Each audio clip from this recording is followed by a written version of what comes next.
ketunan nggih kajian. Kalau kowe saged pecah Barisara Bima menika namung pengertian kalih.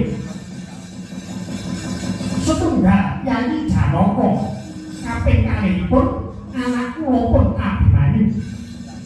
Pramila panjenengan saken panandhanipun Yayi Prabu Kuntadewa mboten ingkang dipun ruwahi saking barisan Candabya yen Abimanyu iku lunga waktu Kuntadewa.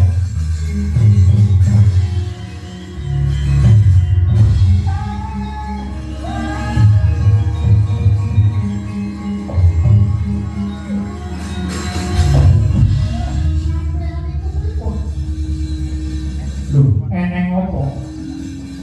Bocah iki kejeban. Metu saka pingin tekan mau lha kok jenengan dawuh. Supaya bawa tegapun iku pripun? Lho, iki mau dawuhe Kresna. Kresna kuwi minangka botoke. Jaman gayeng ampun gampang percaya. Nggih punika nek Kresna sing asli, lha nek Kresna palsu. Oh, lah terus piye?